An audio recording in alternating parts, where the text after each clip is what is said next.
सुल्तानपुर में 2 दिनों पूर्व जिला प्रशासन द्वारा बिना नोटिस के हटवाई गई झुग्गी झोपड़ियों के पीड़ितों की मदद शुरू हो गई है।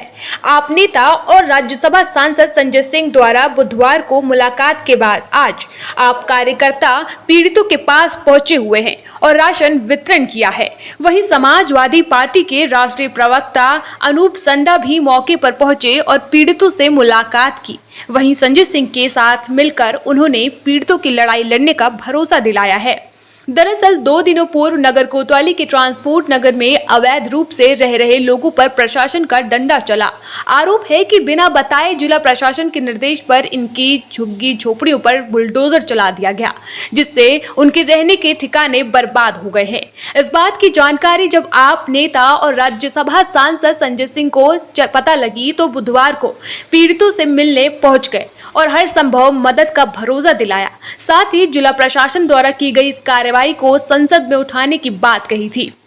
वहीं उन्हीं के निर्देश पर आज उनकी संस्था आजाद समाज सेवा समिति के कार्यकर्ता मौके पर पहुंचे और पीड़ितों को करीब 15 दिनों का राशन मुहैया कराया है। वहीं जिला प्रशासन की इस कार्रवाई की जानकारी जब सपा के राष्ट्रीय प्रवक्ता अनूप संडा को लगी तो वे भी पीड़ितों से मिलने पहुंच गए। अनूप संडा ने जिला प्रशासन की इस कार्रवाई को सुप्रीम कोर्ट के आदेश का उल्लंघन बताया है। इसके साथ ही उन्होंने संजय सिंह से बात की, साथ ही पीड़ितों के कहने पर सड़क पर उतरकर साथ देने की बात कही है।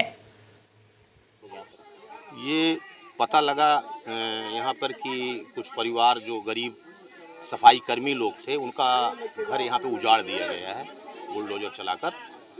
तो आज़ाद समाज सेवा समिति हमेशा गरीबों की पीड़ा, असहायों की पीड़ा महसूस करती रहती है।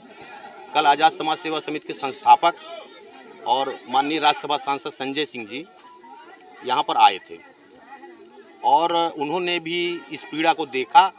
उसके बाद उन्होंने कहा कि संस्था और पार्टी सब मिलकर इन गरीबों की मदद के लिए खड़ी हो और आकर जाकर इन लोगों को कम से कम राशन इतना मुहैया करा दो कि महीने 15 दिन इनका चले, उसके बाद फिर तब तक देखा जाएगा।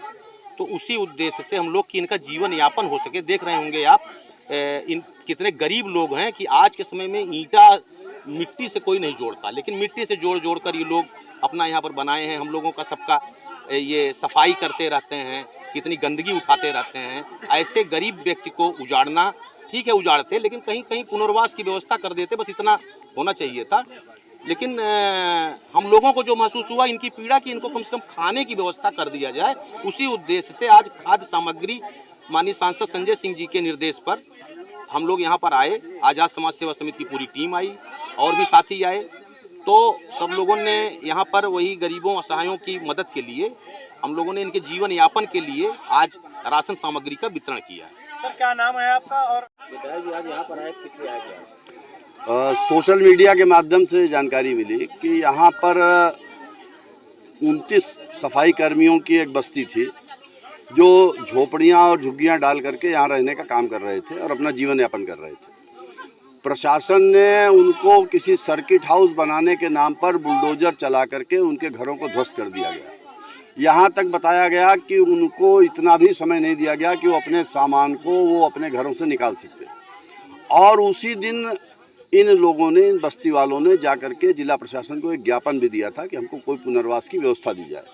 माननीय उच्च न्यायालय के भी आदेश हैं कि कहीं गरीबों को अगर उनके रिहाइश से उजाड़ा जा रहा है तो उनके मानवीय आधार पर उचित पुनर्वास की व्यवस्था की जाए। तो सुल्तानपुर का प्रशासन पूरी तरीके से निरंकुश है और माननीय उच्च न्यायालय के निर्देशों और सलाह की अवहेलना करते हुए इन गरीबों का घर उजाड़ना इस बात का प्रतीक है कि इस शासन में गरीबों की बात सुनने वाला कोई नहीं है। जहां एक तरफ माननीय उच्चतम न्यायालय बुलडोजर के इस्तेमाल के ऊपर लगातार रोक लगा रहे हैं, वहीं दूसरी तरफ ऐसे गरीबों का घर उजाड़ा जा रहा है जिनके बारे में भारतीय जनता पार्टी की सरकार बराबर ये बात करती है कि हम सबका साथ सबका विकास वाली पार्टी है। प्रधानमंत्री जी सफाई कर्मी समाज के लोगों को सफाई योद्धा कहते हैं। तो जो सफाई योद्धा हमारे जीवन से व्यवहारिक गंदगी दूर कर रहे हैं, हमारी नाली साफ़ करते हैं, हमारा शहर साफ़ करते हैं, उनके घरों को उस स्थिति में जब मानसून आने वाला है उनके घरों को उजाड़ के प्रशासन क्या है संदेश देना चाहता है कि इस प्रशासन को, इस सरकार को किसी के दुख दर्द से कोई वास्ता नहीं है या गरीबों के लिए इस समाज में कोई जगह नहीं बची है। तो आज उनके समर्थन में, उनके सहयोग में हम लोग आए हैं। हमारे मित्र और राज्यसभा सांसद माननीय संजय सिंह जी भी कल आए थे और आज मेरी उनसे फ़ोन पर भी बात हुई और ये बात हुई कि इसको कानूनी आधार पर भी हम लोग लड़ाई लड़ने का प्रयास करेंगे और अगर इस झुग्गी झोपड़ी बस्ती के लोग चाहेंगे तो सड़कों पर भी इनका संघर्ष आगे बढ़ाने का काम किया जाएगा। सुल्तानपुर के सांसद माननीय राम भुआल जी, उनकी तरफ से क्या व्यवस्थाएं कुछ रहेगी? देखिए, समाजवादी पार्टी की तरफ से मैं यहाँ आया हूँ और अभी 2 दिन की घटना है। माननीय सांसद जी को अभी इसकी जानकारी नहीं थी। अब माननीय सांसद जी को इसकी जानकारी दी जाएगी और उसके अनुरूप जो उनका निर्देश और वो होगी, वो जब आएंगे तो यहाँ का दौरा करेंगे और जो कुछ भी संभव होगा इन लोगों की मदद करने का प्रयास करेंगे। माननीय सांसद जी संजय सिंह जी कल से लगातार कई बार ट्वीट कर चुके हैं और लगातार यहाँ आ भी चुके हैं। जमीन से उठे हुए नेता और गरीबों के दुख दर्द की लड़ाई लड़ते लड़ते हम लोग इस स्थान पर पहुँचे हैं। माननीय सांसद जी आज राज्यसभा में, तो उनकी पीड़ा से उनका व्यथित होना स्वाभाविक है। वो एक संवेदनशील ने मिल करके किए हैं। इस संघर्ष में भी अगर बस्ती के लोग चाहेंगे तो इस संघर्ष को आगे समाजवादी पार्टी कैसे इसको लेगी? विधायक जी जो यहाँ पर मौजूद जनप्रतिनिधि अभी तो उन लोग से मुलाकात करने क्या कहेंगे? क्या उन लोग को इस बात की जानकारी नहीं है? हमेशा सरकार बखात करते हैं कि उन गरीबों को साथ है, लेकिन कैसे माना जाए विधायक जी इसको? भारतीय जनता पार्टी के माननीय जनप्रतिनिधिगण जनता के दुख दर्द से पूरी तरीके से असंवेदनशील हैं और उनके दुख दर्द से उनका कोई वास्ता नहीं है। और जाहिर बात है कि ट्रिपल इंजन की सरकार है, विधायक भी भाजपा का है, नगर पालिका अध्यक्ष भी भाजपा के हैं और उसके बाद भी अगर बुलडोजर चला है तो ये सवाल तो जनता को सोचना चाहिए कि कौन उनके दुख दर्द में आएगा और किसके रहते हुए उनके घरों को उजाड़ा गया है। कुंभ के मौके पर माननीय मोदी जी ने वाल्मीकि समाज